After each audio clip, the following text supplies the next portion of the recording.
In the 1990s, economically speaking, Ireland was very similar to Spain. However, today, Ireland is a much richer country. In fact, it's clearly a very wealthy nation. This is completely different from the historical image that has always been associated with the country. Let's say that the times of a poor Ireland, the potato famines, and the penniless immigrants who flocked en masse to the United States are now a thing of the past. Okay, I know what many of you are probably thinking. Is Ireland really that rich? Is its GDP truly as impressive as it seems? What's so special about Ireland's case that we're discussing it on this channel? Well, dear friends, we're about to find out. Hello to all the community of Finance for All, welcome to another video. I'm sure that more or less everyone watching knows that Ireland is primarily known for attracting large multinational companies, thanks to its low corporate taxes. In Ireland, the corporate tax rate is around 12.5%. But in addition to this, for years, the Irish government made special deals with well-known companies like Apple to encourage them to set up in the country in exchange for even lower, or sometimes non-existent taxes. Because of this, many people see Ireland as a sort of tax haven. In fact, due to its tax status, many large aircraft leasing companies, which as we've discussed before, are the largest owners of aircraft worldwide, are headquartered in Ireland. This makes Ireland, in a sense, the largest global aviation hub. However, the problem is that a significant part of this activity is recorded in Ireland's GDP, even though it has little to do with the actual Irish economy on a day-to-day basis. We're talking about companies like AerCap, the largest aircraft owner in the world. In total, this industry has assets registered in Ireland worth $100 billion. The issue is that situations like these have inflated the country's GDP for years. This is something the Irish government itself acknowledges and has led many critics to question the true wealth and prosperity of the nation. So, the first question we need to ask ourselves is Ireland really as rich as it seems? Well, the truth is both yes and no. Let me explain. Ireland's GDP does not accurately reflect the economic reality of the country. It's overly distorted by the records of companies whose day-to-day activities don't take place in Ireland. For this reason, the Irish government implemented a special statistic known as modified gross national income. The purpose of this indicator is to correct all the errors in the GDP. Well, the result is that in Ireland, this indicator, modified gross national income, is about half of the country's GDP. Think about that. What does this mean? It means that Ireland isn't as wealthy as its GDP might suggest. However, it's still very rich, considering that its adjusted national income is $300 billion and that Ireland has a population of just about 5 million people. This results in an adjusted income of around $54,000 per person. This puts Ireland above the per capita GDP of countries like the United Kingdom, Germany, or France. In fact, this figure ranks Ireland as one of the richest countries in the world, and the country has been growing at a rapid pace since the 1990s, a phenomenon known as the Celtic Tiger miracle. Now, how exactly did Ireland become so wealthy, and why are we discussing it here on this channel? Well, we're about to dive into that. It's often said that Ireland is nothing more than a tax haven, a financial center that large multinationals use to hide their vast fortunes. However, the truth is that the Irish economy is highly productive. And, given that it's a very small country, its companies have focused heavily on external markets.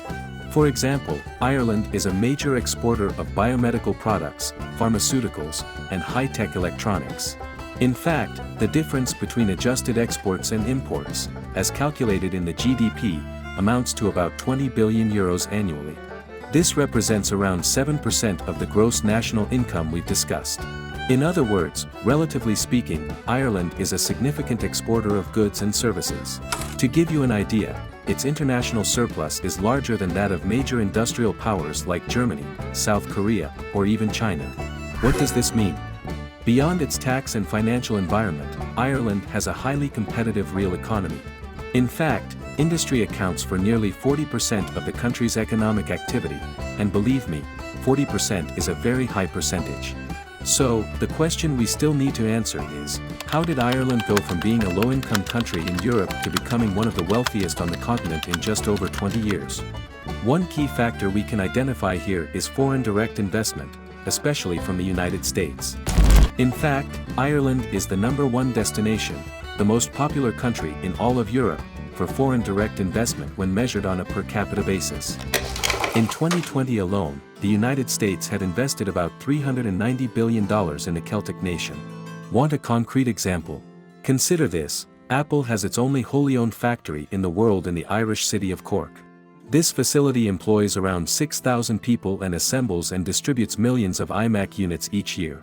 Sure, foreign investment has played a crucial role, but the question is, how did Ireland manage to attract it? Here, we can identify several key factors. First, being a small country, both its businesses and politicians quickly realized that the local market was insufficient. As a result, they progressively liberalized the economy to facilitate not only trade but also the arrival of companies and investors from around the world. The second key was the establishment of a highly competitive tax policy to achieve this goal. As we've mentioned before, Ireland's corporate tax rate is one of the lowest in Europe. Of course, this wasn't always the case. During the 1990s, corporate tax rates were high, except, and this is important, for industrial companies. For these types of businesses, tax rates were very low. The result? Unlike the United Kingdom, for example, Ireland developed a very strong industrial sector. Moreover, for years, the Irish government reached private agreements with specific companies, essentially waiving taxes in exchange for investment and job creation in the country. This is exactly what they did with Apple, which, as you might recall, sparked considerable controversy. For instance, Apple won the legal battle over the 13 billion euros in taxes that Brussels demanded. The General Court of the European Union sided with the tech giant and Ireland. This was a major development as of November 9, 2023, when the battle in Brussels over Apple's tax benefits was reopened.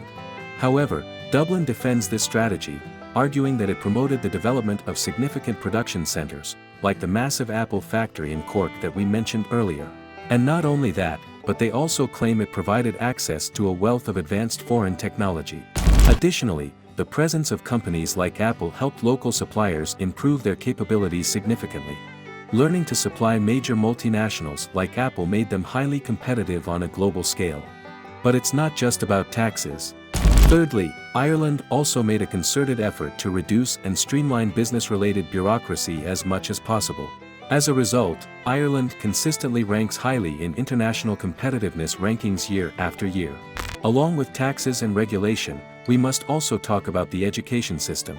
Ireland boasts one of the highest rates of university graduates in the entire OECD.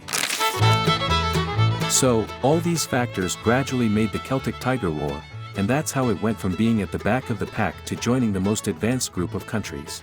However, since we're on the channel, the next question we need to answer is, why are we discussing the case of Ireland? For several reasons. On one hand, this ecosystem has encouraged the relocation or development of many native companies in Ireland, which in many cases have become genuine gold mines for their shareholders. We're talking about well-known companies such as Ryanair, Primark, Accenture, and AerCap, among many others.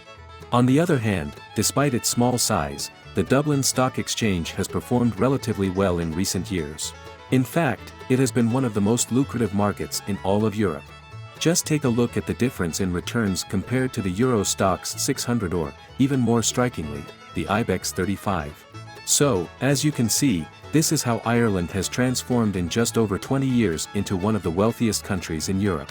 This also explains the strong performance of its stock market since the global financial crisis. But now that we've covered all this, the questions are for you. Did you know about Ireland's model? Were you aware that, relatively speaking, this country is an industrial and exporting powerhouse?